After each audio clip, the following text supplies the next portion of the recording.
Salut les machines, c'est Marvin pour une nouvelle vidéo et aujourd'hui on se retrouve sur une histoire un petit peu cocasse puisqu'on va parler de jeux vidéo et d'entrepreneuriat. Donc un peu de la thune, du business, un petit peu tout ce que vous aimez. Et on va tout simplement se poser la question car à 15 ans, une mère a poussé son fils à quitter l'école pour aller jouer à Fortnite. Donc What? on va vérifier un petit peu ce qui s'est passé 5 ans plus tard. On va voir si c'était une bonne idée ou pas, et je vais vous donner mon avis sur les jeunes et les écrans par rapport à ça. Ah bah c'est super. Vous finirez de raconter ça à vos potes sur le chemin de retour.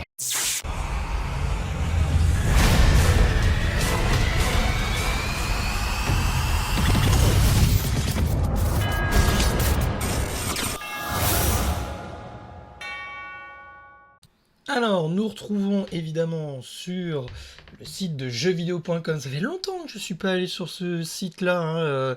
Je regardais à l'époque où Franck présentait les vidéos tests. Oh là, j'ai trahi mon âge en me disant des choses pareilles. Enfin bon, bref. Revenons dans le vif du sujet.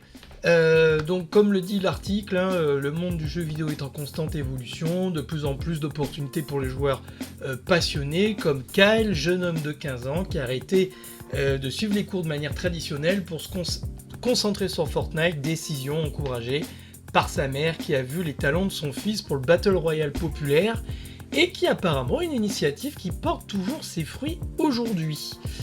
Alors, en 2017, de nombreux joueurs se passionnent pour Fortnite, donc comme vous le savez, un TPS. Ce TPS, donc Battle Royale, donc le but c'est évidemment de terminer le dernier survivant. Donc c'est un jeu vidéo qui fonctionne bien chez le jeune public. Pareil sur la scène anglophone, où un anglais fait la rencontre d'un joueur américain, l'obligeant évidemment à passer ses nuits sur le jeu, activité nocturne incompatible avec les cours de son collège, et ça je peux vous le garantir que je le vois régulièrement, les jeunes qui m'avouent d'être sur les écrans à la place de dormir alors qu'il y a le lendemain, il y a école. Tiens. C'est bizarre. Et donc maman qui a une petite passion pour l'argent apparemment. Oh les bâtards. Voyant que son fils pouvait générer des milliers d'euros, décide de changer les choses. Elle change le cursus de son enfant et lui fait suivre une formation à distance, donc une formation d'une durée de 3 ans pour 2 normalement, de quoi lui permettre de se concentrer sur son jeu vidéo. Encore aujourd'hui, cette initiative est controversée à juste titre. Les amateurs de jeux vidéo compétitifs savent à quel point le monde professionnel de l'e-sport est compétitif et à quel point il est difficile de percer en tant que joueur. Je n'arrête pas de le dire aux jeunes, mais ils ne me croient pas. Pour autant, c'est ce qu'aura réussi à faire Benji Fichy. Sa carrière sur Fortnite entre 2019 et 2023 lui a permis de glaner environ 600 000 $, donc 550 000 €. Voilà, un gain qu'il doit à ses premières performances en tournoi, mais aussi grâce aux sponsors, à sa profession de créateur de contenu. Mais Fortnite ne le satisfait plus, il décide de passer à autre chose. Donc pour lui, Fortnite n'est pas un jeu compétitif et donc il décide d'aller sur Valorant, que l'on peut retrouver donc notre cher Benji Fichy. C'est au mois de mars dernier qu'il explique à un média pourquoi il a fait cette transition. Sa réponse est celle de quelqu'un à la recherche de défis et d'enjeux. Je suis quelqu'un de très compétitif et Fortnite n'est pas un jeu compétitif, je voulais faire quelque chose qui me plaisait, plus pour lequel j'aurais plus de motivation, c'est pourquoi j'ai fait le changement. Messieurs, dames, si vous avez été attentifs, normalement, là dans l'article, il y a quand même plusieurs choses à relever. C'est que premièrement, on parle de compétition e-sport. Deuxièmement, on parle de créateurs de contenu. On parle d'un changement de jeu vidéo parce que effectivement il y a des enjeux financiers et ce qui demande beaucoup de travail. Et donc normalement, si vous commencez à réfléchir, et ça c'est important si jamais vous avez des enfants qui vous parlent de jeux vidéo et de créateurs de contenu comme futur métier, là normalement il y a déjà plusieurs choses qui doivent vous mettre en tête et on en parle juste après. Néanmoins, ses débuts sur le jeu compétitif de Rio Game n'est pas aussi lumineux que sur celui-là d'Epic Games. Et oui, mais ça, c'était totalement logique. De fait, Benji est arrivé 2 ans après la sortie du jeu, un retard conséquent par rapport aux pros, déjà présents. Et ils ont déjà engrangé beaucoup d'expérience. Ces gains sont faméliques, 5000 $ récupérés. Peut-être qu'une belle carrière se dessine devant lui. Alors, Benji Fish a déjà été élu meilleur débutant de l'année et a participé à sa première grosse compétition. Donc là, on voit son tweet, c'est son Insta. On voit son Insta. Et cette histoire, bien qu'elle ne soit pas terminée, offre plusieurs apprentissages. Celui de la transition difficile entre 2 jeux, ou encore que l'expression quart d'heure de gloire prend tout son sens sur la scène compétitive du jeu vidéo, et que c'est à l'appréciation de chacun, malgré les premiers échecs, de continuer sur cette voie ou de reprendre un parcours dit plus traditionnel. Mesdames et messieurs, là, vous voyez à quel point c'est très éphémère et très dangereux d'arrêter l'école. Vous voyez, donc, ma pensée, et surtout à tous les jeunes qui me regardent, à tous les jeunes que je vois en conférence, qui n'arrêtent pas de me dire que être influenceur, c'est être millionnaire. À tous ces jeunes qui n'arrêtent pas de me dire que pourquoi se casser le cul dans un travail ou aller avoir des diplômes parce que j'ai juste à montrer mon cul sur OnlyFans et je gagne le 10 fois votre salaire, monsieur. Bah ouais, logique. J'entends ce que vous dites. Vous avez certainement raison sur certains points et sur d'autres, pas du tout. Et vous sous-estimez beaucoup de choses. Et aux adultes qui me regardent, aux parents d'élèves, de jeunes qui veulent absolument faire cette carrière et qui se posent la question que oui, on peut brasser des milliers et des millions d'euros, mais attention, c'est comme si vous disiez à votre enfant: t'inquiète pas, arrête l'école, je sais que t'es le futur Kylian Mbappé, je sais que t'es Cristiano Ronaldo ou Lionel Messi. Non, il y en a que 3 des joueurs, je les ai cités, voilà, ils gagnent des millions et des millions, mais tous ne sont pas comme ça. Le salaire médian d'un joueur professionnel de sport est bien plus faible que vous ne le pensez, et ça ne permet pas de vivre jusqu'à la fin de ses jours, surtout quand on s'amuse à brasser de l'argent et à, on va dire, balancer avec une villa, une maison, etc. Blablabla. Donc, voilà ce que j'en pense. Premièrement, vouloir se lancer dans cette compétition, ce n'est pas un problème. Vous voulez être pro gamer ? Très bien, entraînez-vous, faites en sorte d'y arriver. En revanche, si vous êtes jeune et que vous avez encore l'âge d'aller à l'école, allez à l'école. Allez à l'école. Vous pouvez faire comme cet homme, ce gamin à l'époque qui, sa maman on va dire, au lieu de faire une formation en 2 ans, le fait à la place de 3. Ok, pourquoi pas, c'est un risque à prendre. C'est une bonne chose. Mais attention, ne mettez pas tous vos œufs dans le même sac. Parce que la réalité des faits, c'est que quand vous êtes créateur de contenu, créateur ou pro gamer, pour pouvoir gagner de l'argent, il faut quoi ? Alors, soit vous êtes dans une structure, une agence, et vous êtes salarié, et au final, vous ne gagnez que ce qu'il y a sur votre fiche de paie.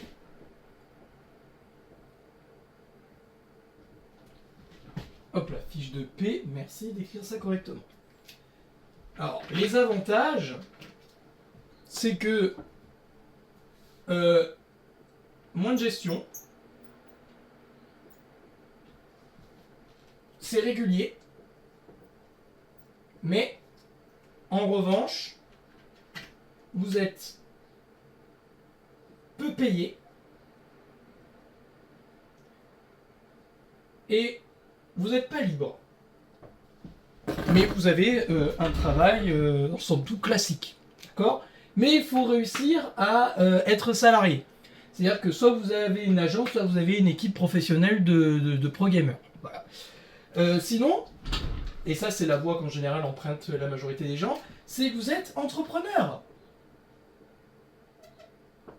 Et là, qui dit entreprise dit l'entrepreneuriat en France. Donc il faut être majeur. Donc, il faut savoir gérer une entreprise, et quand je vois certaines influenceuses qui se sont fait rattraper par le fisc parce qu'elles ont montré leur cul et que leur cul doit payer des impôts. Arrête. Bref, je l'admets, j'ai pas déclaré, je ne connaissais rien. Je réalise que j'ai vendu mon HUC, que tout le monde m'a vu à Walp, et que je vais devoir tout rembourser, c'est-à-dire que en fait, j'ai vendu mon HUC, et je suis encore pauvre en fait. Mais c'est très rigolo, mais voilà, le problème c'est que moi je n'ai aucun mal à ce qu'on dise l'école ciao. Moi je sais que j'aurais dû dire ciao à l'école bien plus tôt, parce qu'en France on fait une grave erreur pour dire que les plus diplômés sont les plus compétents, alors que c'est absolument pas le cas. Ça c'est clair et net. Le souci c'est que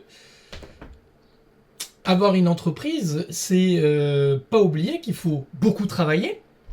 Là, on le voit hein, sur l'article. Ils le disent. Sur l'article, ils disent clairement que... Tac, tac, je reprends. Il a récupéré 550 000 euros. Mais vous pensez vraiment qu'il a mis 550 000 euros dans sa poche? Non. Entre son équipe d'e-sport, les impôts, tous les voyages et les frais d'exploitation, il n'a pas mis 550 000 euros dans sa poche. Et loin de là. Et puis sur la fin, il n'a récupéré que 5 000 euros sur quoi? Sur 2 ans, à peu près 5 000 euros sur 2 ans. Vous pensez vraiment que ça peut rentabiliser tous les frais? Vous voyez bien que en fait, c'est beaucoup plus difficile qu'on ne le pense. Donc il faut avoir un apprentissage de l'argent. Vous voulez... votre enfant vous embête pour être créateur de contenu, ok, très bien, mais faites-lui apprendre l'argent. Vous devez apprendre l'argent parce que, c'est éphémère, le nombre de youtubeurs qui tiennent plus de 10 ans sont faibles, et qu'il faut travailler plus de 42 ans dans la vie. Et à un moment, c'est pas possible. Parce que l'entrepreneuriat en France, il est très compliqué. Si vous pensez que... Enfin, moi personnellement, l'entrepreneuriat, si vous pensez que je travaille 20 heures dans la semaine et que j'ai l'argent qui coule comme ça, c'est faux, c'est extrêmement faux. On passe notre temps à payer. Tenez. Hop, ça c'est pour moi. Bonjour, enchanté. Je suis l'URSSAF. Faire des papiers et bosser. Voilà, ça c'est la vérité. Et quand vous êtes créateur de contenu, vous faites la même chose. Et il faut bien le comprendre quand vous vous lancez. Que vous voulez être joueur de jeux vidéo professionnel ou influenceur, vous devez vous mettre dans la tête que c'est la même chose que si vous décidez d'être joueur sportif professionnel ou artiste ou chanteur ou ces choses-là. Oui, vous pouvez évidemment vous lancer dans la carrière, mais ça ne doit pas se faire au détriment d'un plan B si jamais ça échoue, car vous devez, avoir une notion de l'argent, comprendre la notion du travail, avoir une vie équilibrée, parce que quand vous êtes devant les écrans comme ça, mais votre santé, votre vie sociale, votre cerveau est très affecté par les écrans, donc il faut aussi avoir des thérapeutes, y compris manuels. Les structures aujourd'hui d'e-sport ont des ostéos ou des gens qui les suivent comme ça, parce que l'écran est très délétère à haute dose. Donc il faut aussi le comprendre. Et que on se lance pas comme ça, c'est pas parce qu'on a du talent sur Fortnite qu'on sera forcément reconnu. La plupart des joueurs de jeux vidéo e-sport sont aussi des créateurs de contenu, ce qui prouve que déjà il faut avoir une notoriété, une communauté pour percer dans ce milieu-là, et que le talent ne fait pas spécialement la différence. Il faut autre chose, et il faut comprendre le business, comment ça marche. C'est tout. Alors en conclusion, que dis-je? Si jamais vous voulez des conseils de parentalité, si vous êtes un petit peu dans ce cas-là, il est évident que il ne faut pas dire non, il ne faut pas dire oui non plus, il faut être en capacité de dire voilà, pour pouvoir y arriver, il faut ça comme compétence. L'entrepreneuriat en France est difficile, vous ne faites que payer des taxes, vous travaillez beaucoup, vous avez... Enfin, c'est difficile, hein, il ne faut pas non plus... le négliger, et il faut comprendre aussi qu'il faut avoir une vie équilibrée autour de ça, Et pourquoi pas tenter sa chance, mais ça ne veut pas dire qu'il faut mettre tous ses œufs dans le même panier. Il faut vraiment comprendre le marché et il faut vraiment comprendre avoir une notion de l'argent. Parce que si vous gagnez 500 000 € d'un coup, ben, il va falloir être intelligent pour pas le dépenser et frimer avec. Il va falloir bien le placer et bien l'utiliser. Voilà, c'était tout pour cette vidéo. Donc effectivement, bon, pour lui ça a plutôt marché, enfin on verra plus tard. Parce qu'on sait exactement ce qui s'est passé pour les stars de télé-réalité et quelques influenceurs. La fin n'est pas toujours très sympathique. Donc ça a marché pour lui, mais combien parce que moi j'en vois dans les écoles, hein, il y en a plein. Pour combien d'échecs? Ben écoutez, moi je dis qu'il faut être en capacité de développer des compétences, voilà. Même s'ils échouent, c'est pas très grave, mais au moins qu'ils apprennent des blocs de compétences utiles pour d'autres métiers si jamais ils doivent se reconvertir. Voilà, et ben c'était tout pour cette vidéo. N'oubliez pas que si vous avez besoin d'un coaching parental, de développement personnel, de micronutrition, je suis là, deviensunemachine.fr. N'oubliez pas de liker, n'oubliez pas de vous abonner pour la suite, et moi je vous dis à la prochaine. Ciao.